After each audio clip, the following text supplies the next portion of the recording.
ફતેપુરા લાઈવમાં આપ તમામ દર્શક મિત્રોનું સ્વાગત છે। હું છું આપની સાથે રિપોર્ટર યાસીન ભાભોર।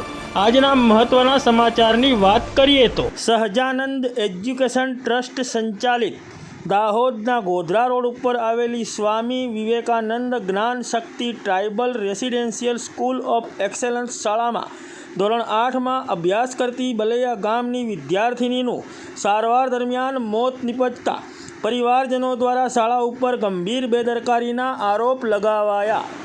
મૂળ દાહોદ જિલ્લાના ફતેપુરા તાલુકાના બલૈયા ગામે રહેતી અને હાલમાં દાહોદની સ્વામી વિવેકાનંદ જ્ઞાન શક્તિ ટ્રાઇબલ શાળામાં અભ્યાસ કરતી ભાભોર ધર્મિષ્ઠા નટવરભાઈ, જે ધોરણ 8માં અભ્યાસ કરતી હતી અને આ બાળકીની તબિયત ખરાબ થતાં તેને વોર્ડન દ્વારા ઝાયડસ હોસ્પિટલ ખાતે સારવાર માટે દાખલ કરવામાં આવી હતી।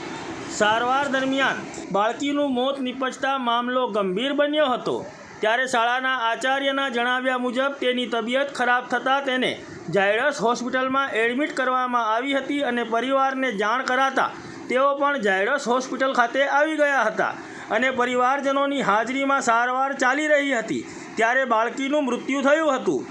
આ મામલે પરિવારજનોના ગંભીર આરોપો અને પ્રતિક્રિયા સામે આવી હતી, જેમાં પરિવારજનોએ શાળા ઉપર બાળકીને મારી નાખવાના ગંભીર આરોપો લગાવ્યા હતા। પરિવારજનોએ આરોપો લગાવ્યા હતા કે બાળકી બીમાર હોવાનો ફોન આવ્યો ત્યારે તેઓ ઝાયડસ પહોંચ્યા હતા, પરંતુ શાળાના સ્ટાફે તેમને વ્યવસ્થિત જવાબ આપ્યો ન હતો। તેમણે સ્પષ્ટપણે જણાવ્યું કે આ મૃત્યુ શાળાની ગંભીર બેદરકારીના કારણે થયું છે। પરિવારજનો અને દાહોદ આદિવાસી પરિવારના સભ્યોએ ન્યાયની માંગ સાથે શાળા ખાતે વિરોધ કર્યો હતો। મામલો વધુ ન વણસે તે માટે પોલીસને જાણ કરવામાં આવતા દાહોદ એ ડિવિઝન પોલીસ અને મહિલા પોલીસની ટીમ શાળા ખાતે પહોંચી હતી।